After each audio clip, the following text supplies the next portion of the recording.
To the introduction to NLP on this beautiful Wednesday. My name is Brigitta Hoeferle. I am the co-owner of the NLP Institute of Atlanta, and I am here to give a little bit insight, and let's take a look into what NLP is and what does it stand for and what do you do with it and how does it work and all of those good things. So thanks for tuning in. Let me share my screen with you so we can go through our little presentation here as we go and represent the NLP Center of Atlanta.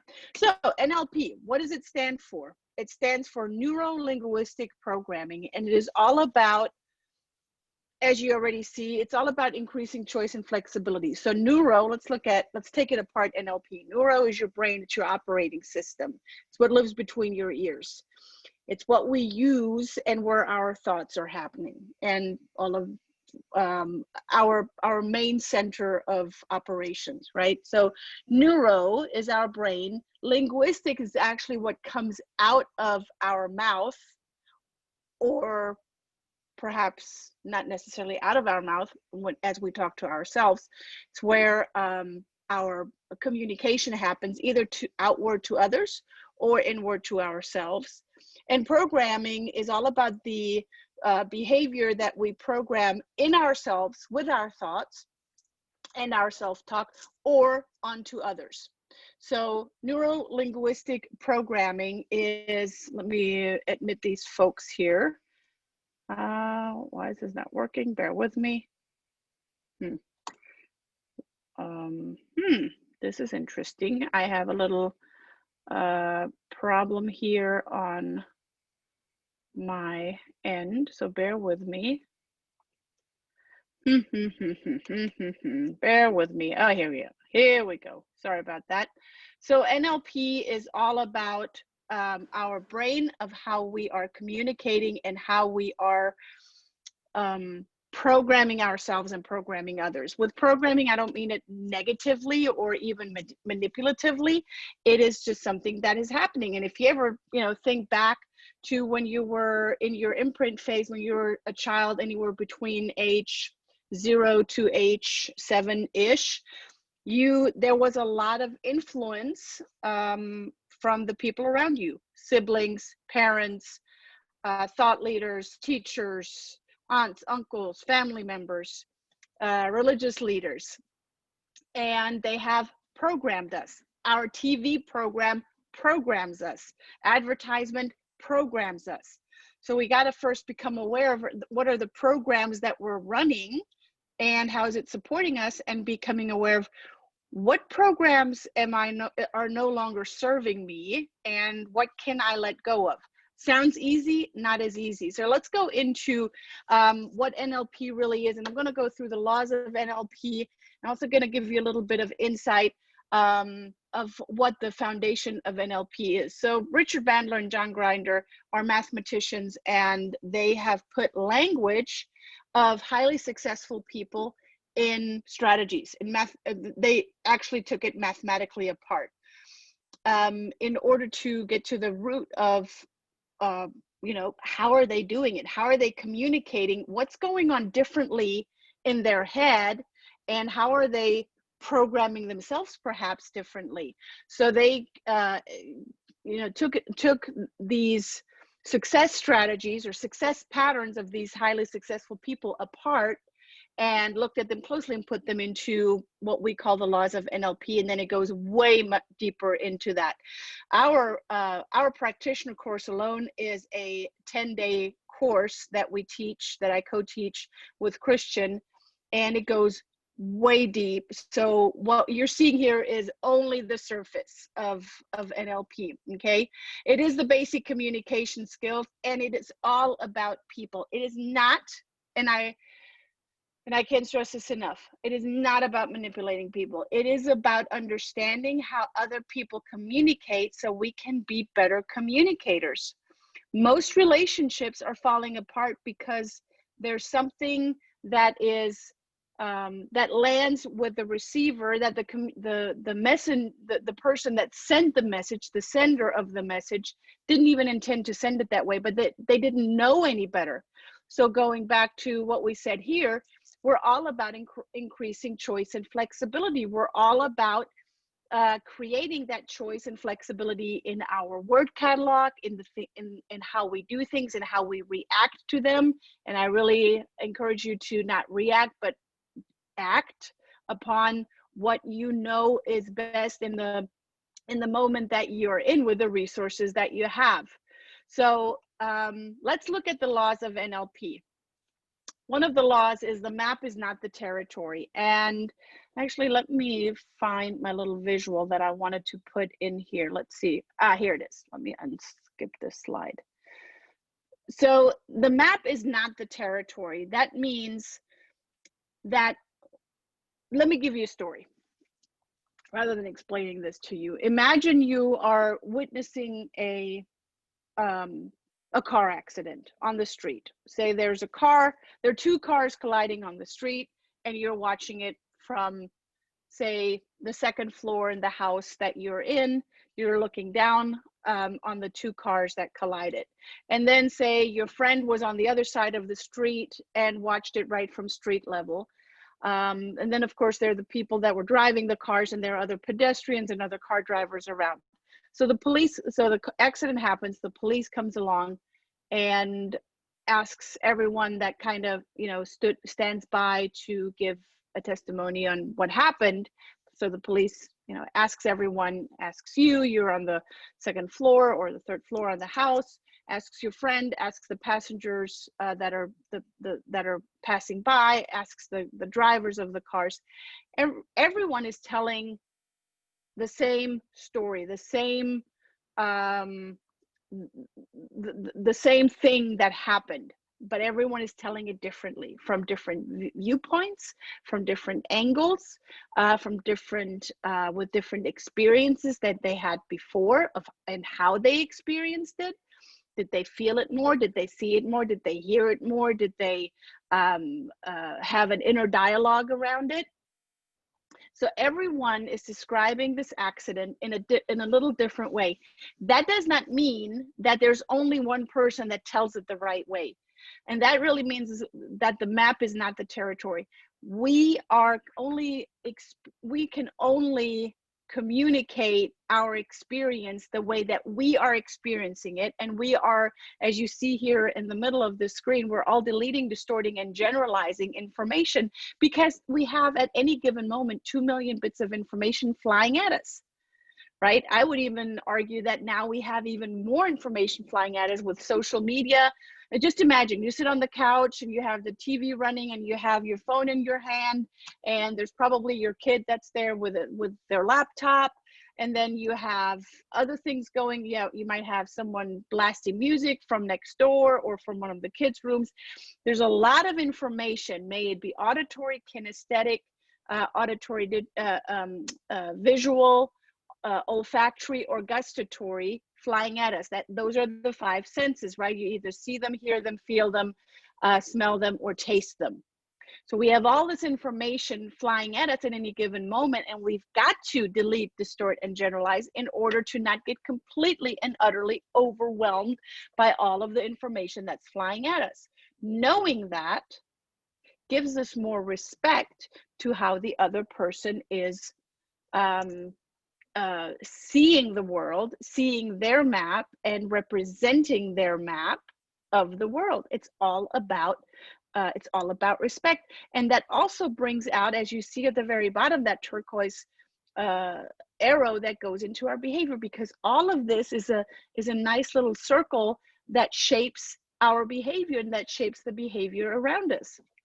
So let's look at the laws of NLP. Let me go over here. So the map is not the territory. We all delete, distort, and generalize, and it is up to us to respect the other person's model of the world. Especially specifically nowadays, if you cannot show tolerance and respect, then you're probably not any better than a majority of the people out there. And it starts with me, right? It starts with you, it starts with me. And we're here to make a difference. That's what NLP is all about. It is about showing, having that choice and flexibility and showing that respect, how other people delete, distort, and generalize and structure their thoughts and compartmentalize information. Another law of NLP is there's a course correct. If something's not working the way you want it to work, how about you try it a different way? I know too many people that are pounding their head against the wall, doing the same thing over and over and over again, and wonder why am I not getting a different result? Well, that's the pure definition of insanity, right? Doing the same thing over and over again and expecting that there's going to be a different result. Know that there's a course correct. You're going to learn later that there is only feedback. There is no failure. And then there's a law of requisite variety within the laws of NLP.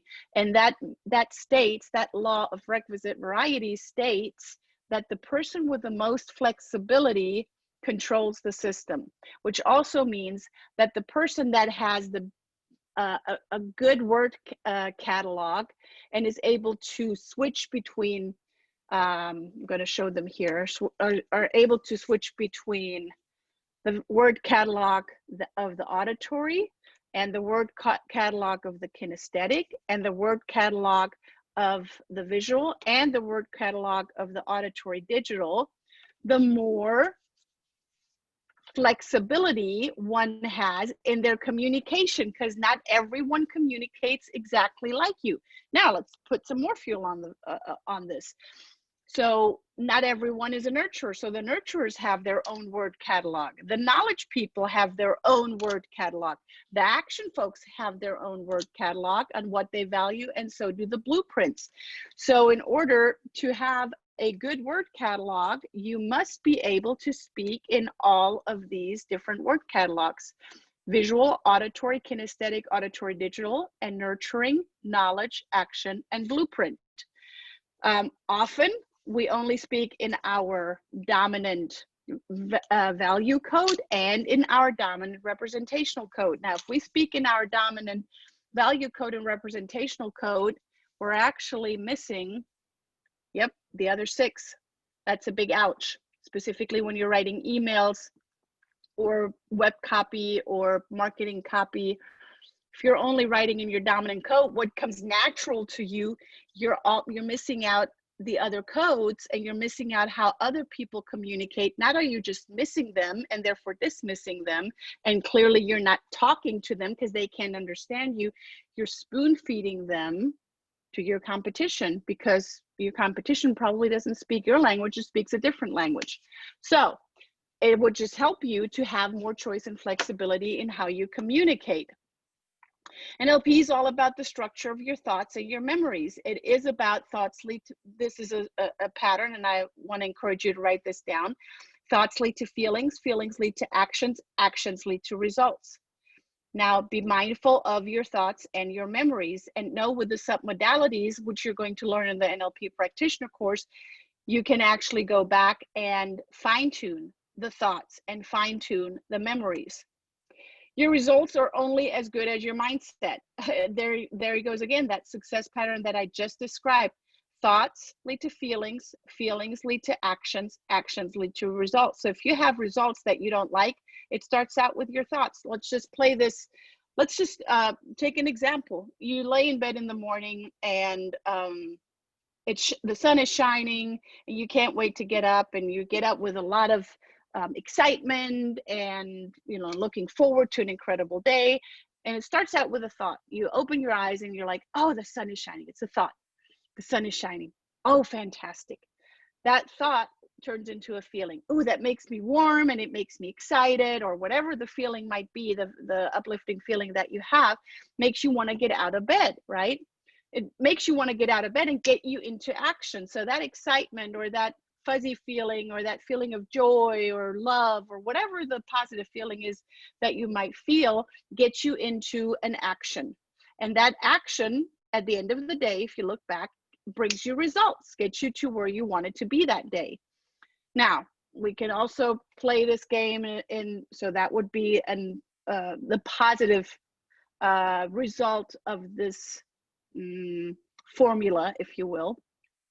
Let's say you wake up in the morning and you kind of laid funny on your pillow and you wake up with this, crook in your neck, and you're like, oh, today's going to be a horrible day. Have you ever had that thought? Today's going to be a horrible day. Well, guess what? You're a master manifester. You just manifested that, because thoughts lead to feelings.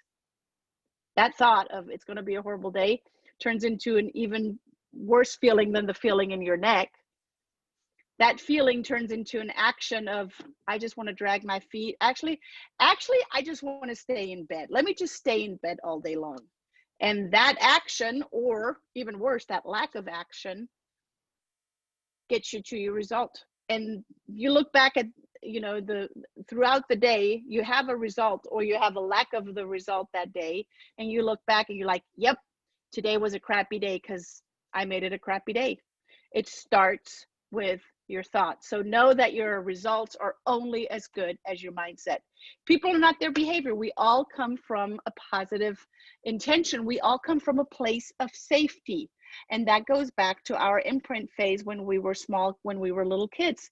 We always come from a place of safety. That pattern, however, as we turn 20, 30, 40, 50, 60, 70, 80 years old, is no longer serving us. It's no longer supporting us. So looking at that pattern that you might be running might not be a pattern of safety anymore. So knowing that you can change that pattern, change the behavior, and still be that beautiful person that you are on the inside. NLP is all about expert modeling. If one person can do it, anyone can. And that's exactly what we have been doing here at the NLP Center of Atlanta. We've been modeling specifically now during this pandemic of how you can immediately get into action.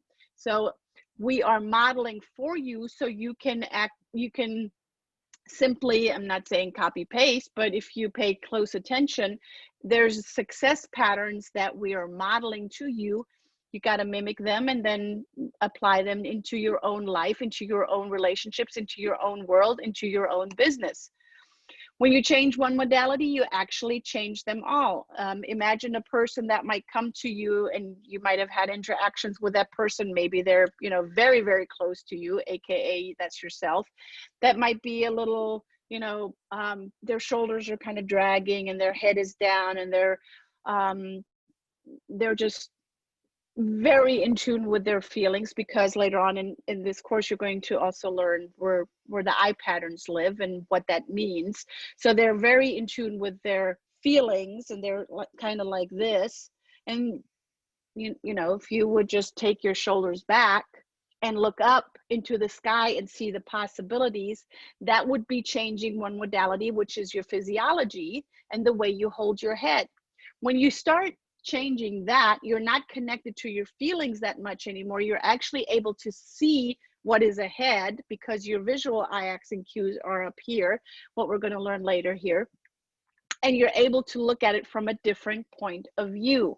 So you change one modality, you change them all. Sometimes it's how we talk to ourselves, an affirmation that we place where we would have some negative self-talk to ourselves. Change one modality, change them all. You already have the resources that you need in order to do the very best in the moment that you are in right now. I'm going to say that again. You already have the resources to do the very best in the moment that you are. There's a great book called The 4 Agreements by Don Miguel Ruiz, and it is all about, one of the 4 agreements is about always doing your best with the resources that you have in the moment. And that leads us to that there are no unresourceful people. There are only unresourceful state of minds. That means if a person is showing a behavior that he or she might not like, or you might not like, then that also gives you a clear insight on what their state of mind is. So with the strategy called pacing and leading, which we teach in the practitioner course, you can take them where they're at, you can pick them up basically and pace them, so you can then eventually lead them, and you can only lead them when you have true rapport with that person. But knowing that there are no unresourceful people. People are always perfect the way they are. It is the behavior that we can change, and that often comes with that unresourceful state.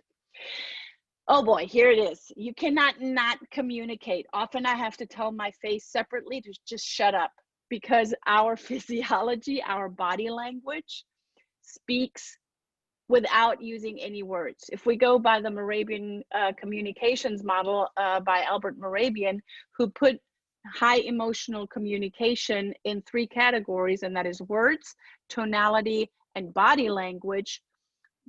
Words are only 7% in our communication. Body language is 55%, and tonality makes up 38%. Imagine, let's go back to the word catalog again. Imagine you only, in your word catalog, only write in your dominant code. Now that 7% in words goes down to 1%. That's a major ouch. That's a major problem. So if we go even by 7% words, say you're using the entire word catalog of the VA communication engine, as I call it, it's still very, very small in compared to your body language. So know that you cannot not communicate. And the meaning of your communication is this response that you're getting. That means if you're not getting, or if you're miscommunicating with someone, that means that your communication, the way you send it, did not land with that person. If you're not speaking their code, they cannot understand you. Es wäre, wenn ich jetzt mit euch Deutsch spreche, da versteht mich vielleicht einer oder zwei und der Rest versteht mich nicht. It would be exactly like that. And often your clients, your partner, your relationships that you're wanting to build, the deals that you want to close, they're just looking at you going, I have no idea what they're saying. Yes, I understand they're speaking English, but within that language, that common language that we share, there's coded language within that. And the more choice and flexibility you have, the better you can build relationships. That's it. It's really that simple, but it's very complex as well. And that's where our practitioner course comes in. Underlying every behavior is a positive intention. What I said earlier, there are no negative there are no unresourceful people. There are only unresourceful states, and those unresourceful states bring negative or not so supporting behavior. So knowing that there is a positive intention, getting to the root of where did that positive intention come from, might be from way back in the days, and fine-tuning it with the sub-modalities, that's where you can start changing some behavior. Everyone is making the best choices with the resources available to them. We talked about being resourceful and having resourceful states as well. That's what we teach in the practitioner course when it comes to anchoring. So setting a clear anchor to get and tap into that resourceful state immediately. You got to know what you want. You got to know what your outcome is. You got to know what your goals are, what you're aiming for, or else I'd like to say here in Atlanta, we have this place where you can throw axes, like a big axe where that you would actually use to chop wood. You can, go there and you can do like a dart throwing, only with a big axe. Imagine that there wouldn't be a target at a wooden wall where you threw that axe to. It would be lethal. People would be killing each other, right? And it's supposed to be a fun game. Know where you're aiming to and for what reason are you aiming at it. So know your outcome. As I said earlier, there is no failure. There is only feedback. I came to the US in 2004 with a business plan for a Montessori school in my back pocket with my husband and our little daughter. We came from Germany, and my father-in-law asked me, do you have a plan B? And I said, nope. He says, well, what if you fail? And I said, I'm not going to fail. I'm going to learn. I was a lot of learning in the last 18 years. Trust me, a lot of learning. And I used all of those learnings as feedback to grow myself, my own person, and to grow my businesses, to grow my family. But I refused. And that was way before I knew anything about NLP and the laws of NLP. I refused to see it as failure. I always used it as a stepstone of learning more and knowing that I can succeed in anything that I do if I use it as feedback and if I use it as a learning tool. NLP is also all about moving away from and moving towards too. We all come first and foremost from a place of avoiding pain. We are not coming first and foremost from having pleasure. We're first and foremost avoiding pain. I've heard it many times over. A person will not get a hip replacement until they are in such horrible pain, until they say, and they beg the doctor, okay, please give me this hip now, because they want to move away from that pain and move then towards the pleasure. And once they get their hip replacement, they're like, oh my gosh, why did it even take me that long to get a hip replacement? We first want to avoid pain to then go into pleasure. So moving away from, moving towards to. I mentioned the eye accessing cues earlier. So our visual construct and our visual remember live up here. So if you ask someone to envision which color of pajama they wore last night, they're probably going to remember which pajama they wore, but if they're constructing it, they probably didn't wear a pajama. Or if you're asking someone, if their eyes go over to the ears, if you're asking someone if they ever composed a piece of music, and some people that you have asked, they might remember. So their eyes go over here, they remember that they have composed a piece of music, and some will construct and they're like, no, I never composed a piece of music.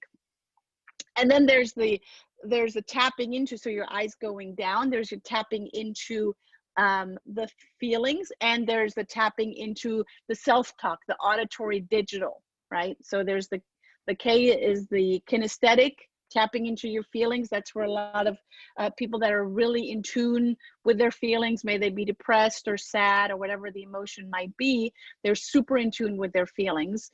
Or if they're going down on the other side, they are having a self-talk. It's the auditory digital, which is the internal process in your brain, and that's the self-talk. We talked about well-formed outcomes earlier. Stating what you want and what is it that you desire and what is it that you're aiming for in a positive. Too many people come to me as they coach with me and they say, I don't want to be lonely anymore, or I don't want to be single anymore. Fantastic. What's on the other side of that? So we start out with a T chart and we look at what they don't want anymore, to then look on the flip side, what is it that they do want, right? And get super specific. What is it that they do want? And then look at, is it what they want? Is it in their control? Can they actually get it? Or are there ways that they can get to that goal? So say, if someone comes to me and says, I don't want to be fat anymore. Okay, great. If you don't want to be fat anymore, what is it that you want to be? Oh, I want to be skinny. Okay, great. What does skinny look like, feel like, sound like? It looks like that when I step on my scale, there's a specific number, say 150 pounds, that I see, or even maybe my scale talks, that I hear my scale say, congratulations, you hit 150. Awesome. So is it in your control? Can you actually get to 150 pounds? And then my client would say, yeah, of course I can, cut out the sodas. I can cut out the fast food. Those are the two things that I would cut out, and then start exercising 20 minutes a day. Okay, great. That's totally in your control. You can do that. How do you know, and this is where the evidence comes in, how do you know that you don't already have it? How do you know that you're not 150 pounds already? Well, I got on my scale and it actually showed me a different number. Okay, great. So that's the evidence. How will you know that once you have gotten there, how will you know, other than going on your scale, that you have achieved what you wanted to achieve? Oh, I have this one pair of pants that I really want to fit into. Okay, great. Fantastic. So that's evidence. Is it contextually possible in the environment that you're in right now? And does it make sense for you to actually get there? Perhaps in a case, our daughter is, she's an actress, and perhaps she is, she auditioned for an acting role where she needs to have a few pounds more on the scale on her body. Then it would not make contextual sense, right? Do you have the resources? Do you have everything that you need right now in order to take those action steps in order to get to your well-formed outcome to the 150 pounds? A resource would be, you know, having good food in the fridge that you can actually eat and not find yourself craving fast food, or find yourself getting another soda can. Maybe one of the resources is getting rid of all the soda cans that are in your house, or get rid of all the junk food that you have in your house. And how do you know it's not just going to make an impact on you? It's going to make an impact. It's going to make a greater impact. Perhaps your kids are watching and they want to follow you. They want to model, or they want to mimic what you're modeling. Remember, NLP is all about expert modeling. So this is a beautiful, quick cycle of well-formed outcomes. And then, of course, you know, you can continue to state something different in a positive and really go round and round with a well-formed outcome. If you want to have these success laws, you're welcome to follow us on our on YouTube, on LinkedIn, on Instagram, on Facebook, as we are live streaming this right now. You can have the recording of this. All you need to do is send us a quick email, info@nlpatlanta.com, info@nlpatlanta.com. I'm going to put that in the chat box, and I'm going to put it in Facebook as well. So info@nlpatlanta.com. Follow us on YouTube. We have uploaded a bunch of great resources on YouTube. It's all free. Go there, subscribe to it, watch it, share it with others. We'd be more than happy to be of service and be a resource for you, because it's all about expert modeling. Thanks for tuning in. We're going to have another introduction to NLP next Wednesday, same time, same place. I always switch up our information a little bit. So if you know of others that are interested in learning more about NLP, make sure that you share this link with them. And and our next practitioner course is a live online course, is coming up November 16th through the 25th. So it's 10 days, November 16th through the 25th. If you follow us on Facebook, under Facebook events on our NLP Atlanta Facebook page is more information for this course as well. Thanks for tuning in. See you guys next Wednesday. Ciao, and bye for now.